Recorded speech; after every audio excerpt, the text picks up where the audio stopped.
I knew the meeting was coming before it was scheduled. There's a certain chill that moves through a place before someone's pushed out like a draft in a house where all the windows are closed. People avoid eye contact. The air feels rehearsed. It was a Monday morning when Alicia, the CEO's assistant, knocked on my door. She didn't even step inside, just leaned in halfway, eyes darting behind her like she was being watched. "Valerie would like to see you in the executive boardroom at 2. I nodded, thanked her, and returned to the call. I was already on a final negotiation with Calvin Merritt at Bluefield House. We'd been working on a 5-year extension worth just under $10 million. Calvin was old school like me. He valued history, long dinners, face-to-face strategy. He and I had built that deal over 12 years of collaboration. It wasn't just business, it was loyalty. "You still good with the rollout schedule in February?" I asked him. "As long as we have the logistics in writing by Friday," he said. "Mark, you know I trust you." That line stuck in my head as I walked toward the meeting room 2 hours later. The boardroom used to be a warm, wood-paneled space with publishing artifacts from Cobalt Ridge's early days.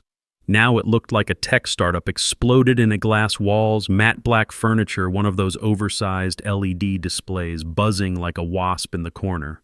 Cold, sterile, like everything else Valerie had touched since she took over. She was already seated when I walked in, slim polished blazer sharper than her tone. Alicia was there again, standing beside a younger guy I didn't recognize, legal probably. Or HR. Didn't matter. "Thanks for coming, Mark," Valerie said, her hands folded neatly over a tablet. "I'll get straight to the point. We're making a shift to a digital-first sales strategy. Your leadership style, while valuable in the past, doesn't align with where we're headed." There it was. I didn't ask for clarification. I didn't argue. I didn't bring up the contract I was closing as she summoned me or the fact that my division still accounted for more than half of Cobalt Ridge's revenue. I just nodded once, quietly, because I'd been here before in other forms when they removed my name from the regional leadership slide deck when my budget was reassigned without warning, when clients started calling me to ask why someone else had taken over their account. "Understood," I said. "We appreciate your contributions," she added. 15 years is no small thing. She said it like she was reciting something, like she didn't know any of those 15 years firsthand. I shook her hand. Hers was cool and dry, and left the room without looking back. Alicia didn't make eye contact. HR said nothing at all. I returned to my office and shut the door. The team was at lunch, probably wondering where I'd gone. I didn't leave a note, didn't send a farewell email, just packed a few framed photos, a leather notebook, and the glass paperweight my daughter had made me in middle school. I left behind the awards, the plaques, the stack of quarterly sales rankings they used to brag about during earnings calls. By 2:30, I was gone. I sat in my car for a long time watching people filter back into the building through the front doors, heads down, badges out. Same rhythm, nothing disrupted. You'd never know one of the pillars had just been quietly pulled from the structure. My phone buzzed, 3 missed calls, all from Calvin Merritt. I didn't answer. I couldn't not yet. Instead, I sat there watching the building I'd helped build brick by brick, relationship by relationship, fade in the rearview mirror as I finally pulled away. Back when I started the company still had a name that meant something. Prairie Books, Inc., a little outfit headquartered above a cafe in Bloomington, Indiana. 22 employees total, no mission statement, no strategic roadmaps, just a row of desks and a belief that books mattered if they were put in the right hands. I came aboard after walking away from a big money job in New York. I was regional director at Dalmar Publishing, riding high on market analytics and performance bonuses until they got bought out by a hedge fund and turned into an intellectual property acquisition hub. I lasted 6 months in that new environment before I realized I couldn't stomach it. That's when I met Russell Brenner, founder of Prairie Books. Our first meeting was over black coffee in a diner booth. I still remember what he told me. "We don't need numbers people. We need readers who can sell." That was all I needed to hear. The Midwest territory was a mess at the time, barely any presence outside of Illinois, and even that was shaky. I bought a used Subaru, printed out client lists on paper, and hit the road. Over the next 5 years, I put 80,000 miles on that car. Met every independent publisher between St. Louis and Akron. Didn't pitch, just listened, asked questions, showed up again the next month. I remembered their kids' names, their anniversaries, which bourbon their senior editor preferred after a tough quarter. I didn't do it because it was strategy. I did it because it's who I was, and because I knew, especially in publishing, trust wasn't something you earned with quarterly slides. It was built in hospital waiting rooms and over handwritten notes during hard winters. The business followed. Midwest sales grew 400% in 6 years. We opened a second office in Columbus. I hired 5 reps, trained them myself, and taught them the same way Russell taught me: relationships first, paperwork second. Then came the rebrand.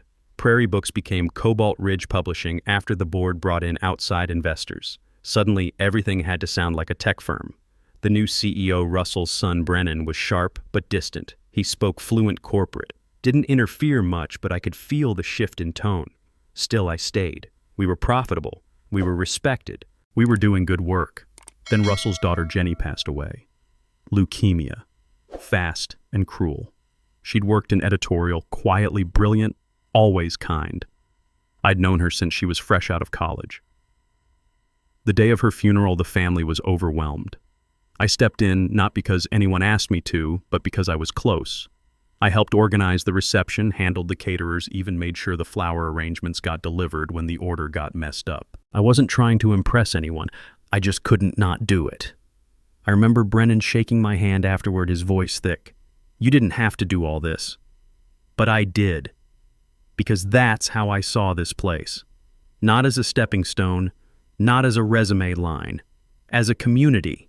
That was the last time the company felt like that. Over the next 2 years, the board brought in new consultants. Words like streamlining and digitization crept into our vocabulary. I sat through meetings where marketing executives talked about reducing human friction in the sales cycle, as if relationships were problems to be eliminated. I knew then, even before Valerie arrived, that the soul of the company was slipping. The clients noticed too.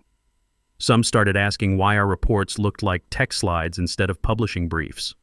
Others stopped returning calls once they realized the new hires didn't care to learn their backlists. They tolerated me because I kept bringing in numbers, but they didn't understand me. Or worse, they thought I was quaint, like an antique still holding value on the showroom floor but due to be replaced soon. And I was. They just hadn't said it out loud yet. When Valerie Chang was announced as the new CEO, the press release hit like a branding manual. Words like transformational, visionary digital-first strategist floated in bold. She had a degree from Stanford, a stint at some tech consultancy in San Francisco, and no background in publishing. But the board loved her, said she'd bring modernity to a legacy model. Translation. She makes us look forward-thinking. She started slow company-wide meetings, pep talks about innovation, sleek new slide decks, but it didn't take long before the real changes started slipping in. The first time I heard the word antiquated used to describe our approach, it came from her chief strategy officer. He was talking about in-person client meetings. We need to optimize human capital away from antiquated practices like travel-heavy relationship management. I leaned back in my chair, bit my tongue. That so-called antiquated model brought in 62% of the company's revenue last fiscal year, but I didn't say anything, not yet. They introduced CRM tools next, fancy dashboards, automated client follow-ups, digital engagement trackers. Valerie called it smart streamlining. I called it what it was replacing: actual human contact with checkboxes. Then came the meetings. Strategy sessions I used to lead were now being held without me. But Louis, my assistant director, the kid I'd been grooming for 5 years, he started getting invited. At first, he'd stop by my office afterward, clearly uncomfortable. "They're talking about splitting the sales team into digital and traditional branches," he'd whisper. "They want to separate the pipelines. Did they say why?" I asked. "They think our process isn't scalable." I nodded, didn't argue, just filed the words away like dry leaves collecting in a rain gutter. Small, silent signs that something was clogging the system. Then they hired 3 digital engagement leads. No notice, no consultation. They were dropped right into my department org chart, reporting technically to me, but bypassing me completely. One of them was 24 and listed growth hacking as a skill on his resume. A week later, I got a call from Calvin Merritt. The tone in his voice wasn't angry. It was offended. Mark, some intern, just called me Cal. Said he was my new account manager. Didn't know the name of our historical fiction line. Didn't even pronounce our founder's name correctly. "I'll look into it," I told him. "No offense, but what's going on over there? Are you leaving?" "No, not yet." After we hung up, I sat in my office and stared at my framed map of the Midwest, the one with push pins in every city where I'd personally landed a major account. Some of those relationships spanned over a decade. And now they were being handed off to people who thought client notes were something you autofill in Salesforce. The worst part wasn't that they didn't trust me to run my department. It was that they never even said it. They just moved around me like I wasn't there, like they were waiting for gravity to do the work of making me fall away. Luis came in a few days later, shut the door behind him, and dropped a manila folder on my desk. It was a proposal signed by Valerie to create a standalone digital sales division. No mention of me, no overlap, no courtesy. He didn't say anything. He didn't have to. "I'm not mad at you," I said quietly. "You're being put in an impossible position." He nodded, then turned to leave. Before he opened the door, he stopped and said, "You deserve better than this." I waited until he left before I let myself feel anything. They weren't just erasing the way I did business. They were erasing me, methodically, politely, and with just enough legal cover to make it all seem like progress. The morning after I was let go, I sat in my home office in sweatpants, a mug of cold coffee next to my laptop, and 17 missed calls blinking on my screen. First was Calvin Merritt again, then Elena Brooks, then Trish Koenig.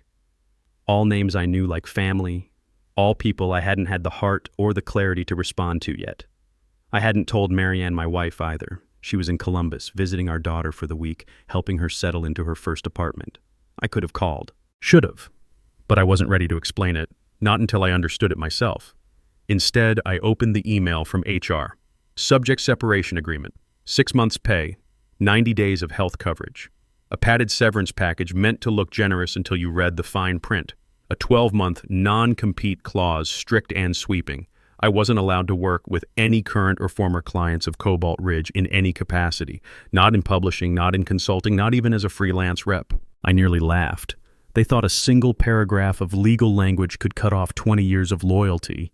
They thought my clients were numbers on a spreadsheet, reassignable, forgettable, replaceable. They didn't understand that I didn't manage clients.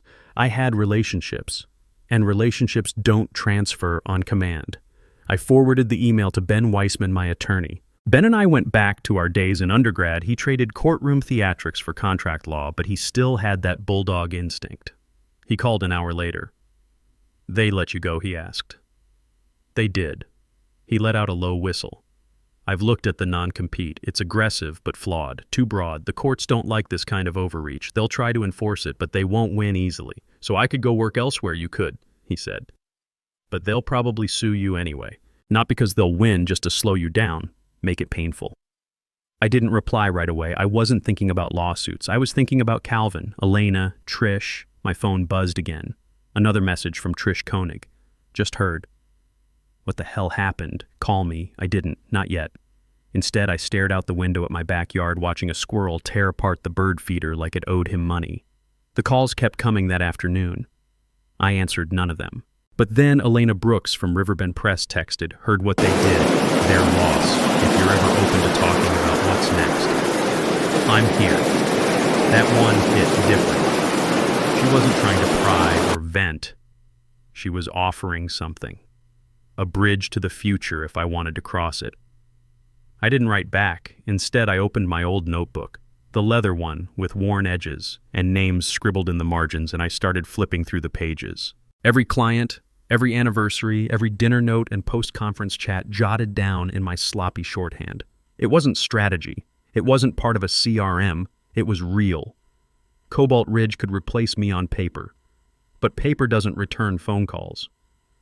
By evening, I had a list of 12 publishers who'd either called, messaged, or emailed that day. Combined, they represented over 40% of the company's revenue, and none of them were calling Cobalt Ridge. They were calling me. I didn't know what I was going to do yet. I wasn't ready to draw battle lines or file LLC paperwork, but I knew this. They thought I was a relic. They forgot that in publishing, especially in this part of the country, you don't build empires with data. You build them with trust. And that trust didn't belong to Cobalt Ridge. It belonged to me. 3 days after the calls started coming in, I drove to the county clerk's office and filed paperwork for Ellison Literary Advisors, LLC.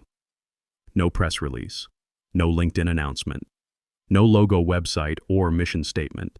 Just a line of text on a document, a bank account, and a legal identity that could accept checks if someone wrote one. The first check came sooner than I expected. Calvin Merritt called again that Friday. This time, I picked up. "You busy?" he asked, not waiting for a hello, not exactly overwhelmed with meetings. He grunted. I need help. They reassigned me to some analytics guy, spent 45 minutes showing me engagement metrics and never once asked about our spring catalog. I'm technically not allowed to 15 grand for 2 months of strategic consultation he cut in. No direct vendor negotiations, no competitive overlap, just someone I can trust to sanity check my direction. I hesitated. It was carefully worded, legally sound, but still risky. I'll need my lawyer to look it over. I'd expect nothing less. We ended the call without pleasantries. Calvin wasn't sentimental. He was a survivor, and survivors knew when to anchor to people who delivered. Later that evening, I was sitting at my kitchen table with a yellow pad full of scribbles when my phone buzzed again. Luis, can we meet? Not at your place, somewhere neutral. We picked a diner on the edge of town. The kind with cracked vinyl booths and coffee that never gets cold because it's always just been poured. He looked exhausted, dark circles under his eyes. He was wearing a company hoodie, but it looked like armor more than pride. They made me director, he said quietly. Your title, but I'm just a figurehead. I didn't say anything. All the decisions come from Valerie's digital team. Every old client's been reassigned. They're rolling out mandatory CRM tools. Most of the reps over 40 can't even log in. 3 have quit. 1 just walked out. I stirred my coffee. What about the clients? They're pissed. Riverbend is threatening to walk. Bluefield House hasn't returned calls in over a week, and they're blaming transition turbulence. I bet. He nodded, then reached into his backpack and slid a sealed envelope across the table. What's this updated contact list? Personal cell numbers, private emails, everyone you used to manage. I didn't touch it. You didn't get that from me, he said. Luis, I said, finally meeting his eyes. If I use that, they win. They'll say I poached, they'll drag you into it, and they'll get to play the victim while they sue us both. He stared at me, then slowly nodded, pulled the envelope back, and tucked it into his coat pocket. You've still got everyone calling you, he said. You don't need it. He was right. When he left, I paid for both coffees and sat there alone for a while, flipping my pen between my fingers. That night, I pulled out a different notebook, blank this time, and wrote 3 words across the top: independent, collaborative, resilient. Not a company, not a sales team, something different. Something designed to help independent publishers survive the kind of corporate gutting Cobalt Ridge had become known for. No hierarchy, no pipelines. Just a shared space to pool knowledge, resources, and support. I didn't want to fight them. I wanted to outgrow them. I spent the next week doing quiet work calls to university presses, niche literary agents, regional publishers that had never been big enough for Cobalt Ridge to care about. I asked questions, listened, offered thoughts when asked. They didn't need a salesman. They needed an ally. The responses weren't immediate, but they were consistent. If you build something, let us know. So that's what I started to do. Not a business, a collective, the kind of thing they'd never see coming, because they weren't looking at me anymore. They thought I was gone, and that was their first mistake. The invitation came in the form of a phone call I didn't expect and almost didn't answer. Mark, this is Harold Sloan. I hadn't heard from the chairman of the board since the last Christmas party where he barely looked up from his bourbon long enough to shake my hand. He sounded older now, quieter. I was hoping you'd be willing to meet. About Cobalt Ridge. I didn't answer right away. There's a private room reserved at the Lexington Club 2 p.m. tomorrow. I hope you'll come. Curiosity 1. The Lexington was the kind of place where you didn't wear jeans, didn't raise your voice, and didn't talk about problems unless you already had a solution. The walls were wood-paneled, the lighting amber and expensive. Harold was waiting with 2 tumblers already poured. Neat, no ice. Thank you for coming, he said, motioning to the chair across from him. I imagine you're wondering why. It crossed my mind. He slid one of the glasses toward me and leaned back. Revenue is down 38% this quarter, he said flatly. Client retention is at an all-time low. Valerie's digital initiative has alienated our core base. I didn't sip the drink, just watched him. That's unfortunate, I said, voice even. You don't seem surprised. I'm not. Because publishing is a relationship business. And you replaced relationships with dashboards. He took a slow breath. The board is concerned. We believe Valerie's leadership style may have worked in tech, but this industry's different. True. He leaned in, voice quieter. We want you to come back, Mark. As Chief Revenue Officer, with full authority over sales and client relationships, you'd report directly to the board above Valerie. That got my attention, not because of the power, because of what it revealed. You want me to be the hatchet man, I said. You want me to dismantle her work. He didn't argue. You'd have full support, he added. Double your previous salary. You can bring your own team. Rebuild the way you see fit. It was everything I should have wanted 6 months ago. Vindication, authority, a blank check. But I wasn't the same man who'd walked out of that glass boardroom without a word. I looked across the table at Harold Sloan. His blazer cost more than my first car, and his cufflinks bore the company logo. But he wasn't in control anymore. He was scrambling to put out a fire he helped light. You're not offering this because you believe in what I do, I said quietly.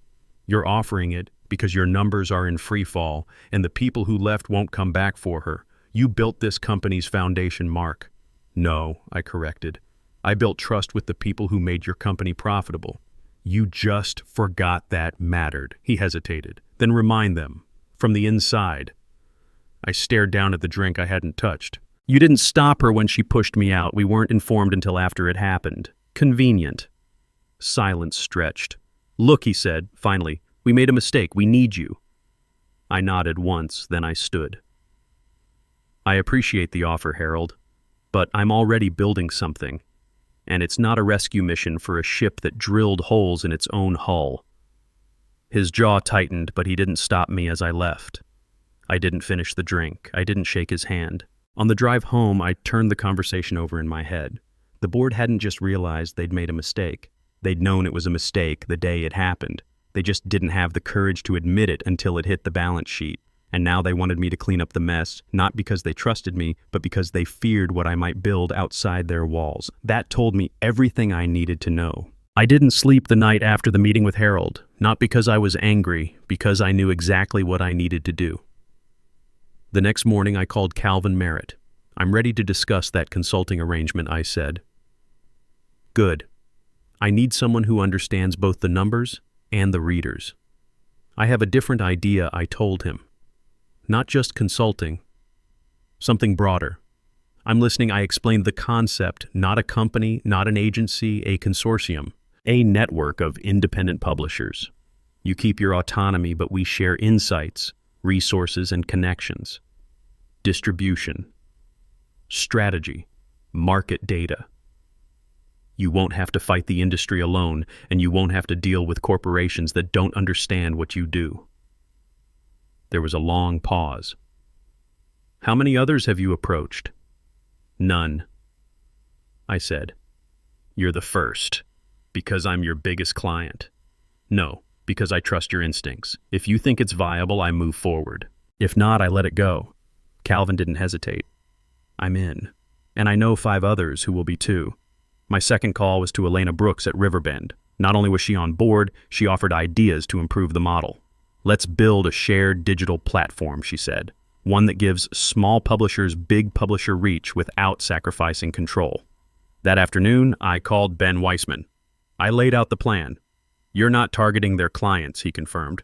You're creating something new that clients voluntarily join. It's a legally significant distinction. Even if some of them used to work with Cobalt Ridge, they're choosing you. Not the other way around. It was enough. Within 2 weeks, we had 7 founding members. Some had already cut ties with Cobalt Ridge. Others were biding time until their contracts ran out.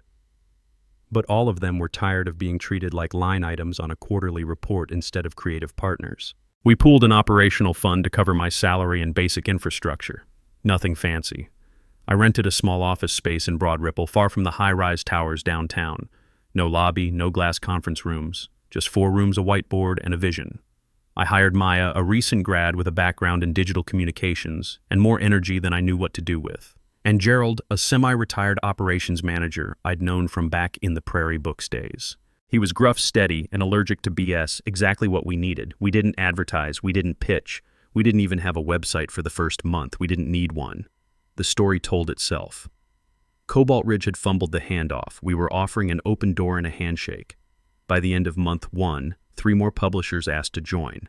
By the end of month 2, we'd signed 12 total and had already outgrown the Broad Ripple office. We moved to a bigger space across town, a converted warehouse with exposed beams, sunlight through tall windows, and just enough roughness to feel real. We called it the Walsh Publishing Consortium only because someone had to sign the lease. But I wasn't the CEO. I wasn't building a company. I was building a circle of trust. The The kind that didn't need quarterly earnings to prove its worth. The kind that grew not from disruption, but from respect. Word spread quickly through the Midwest publishing scene. Cobalt Ridge didn't see us as a threat at first. They thought I'd be some solo consultant limping along with legacy clients. They didn't understand that people weren't leaving for me. They were leaving with me because I wasn't the product. I was the proof that this industry could still be personal, and we were just getting started. 2 months after we launched, Luis called me one evening. "They know what you're doing," he said, "no greeting, just a quiet urgency." I figured they would. Valerie's furious. Legal's talking about filing an injunction. She says you're interfering with client relationships. I leaned back in my chair, watching the lights from our new office buzz to life one by one as my small team worked late. "We haven't violated anything," I said calmly. "She knows that. But it won't stop her from trying." He paused. "Quarterly results are tomorrow. It's going to be ugly." "That's not my concern anymore, Luis." "I know," he said. Then after a beat, "Is there room for one more over there? I've reached my breaking point." I smiled to myself. "Come by tomorrow," I told him. "We'll talk."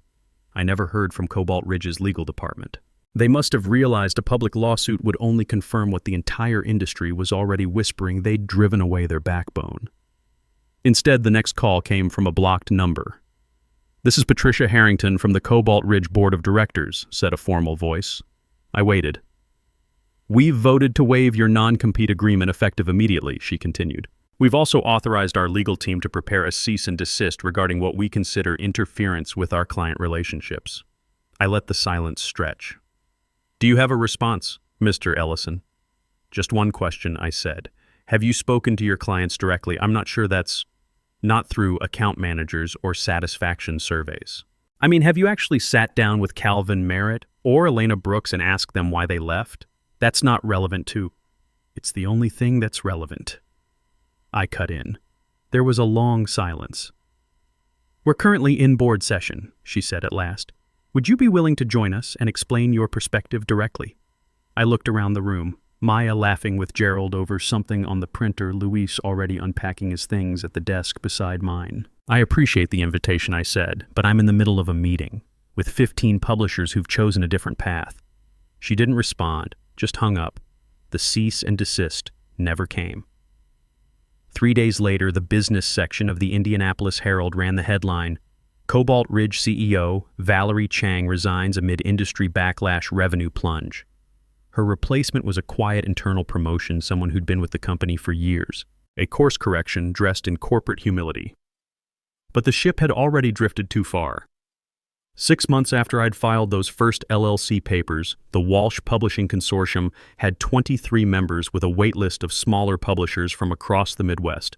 We moved into permanent offices, an old brick warehouse in Fountain Square with exposed beams, hand-me-down desks, and a buzz of energy I hadn't felt in years. We didn't have executives, we had contributors. We didn't have shareholders, we had stakeholders. And we didn't need quarterly calls to tell us we were winning. The industry had taken notice.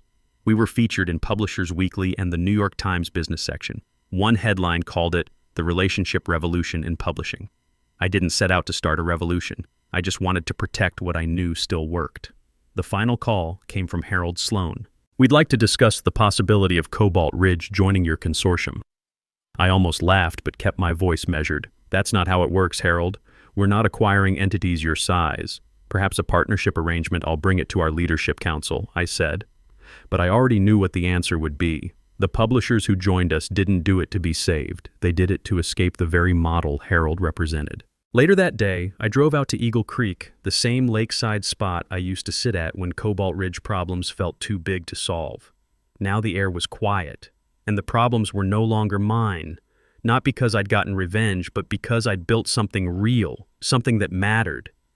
Sometimes getting fired is the best thing that can happen to you. Not because it breaks you, but because it shows you exactly what you were meant to build.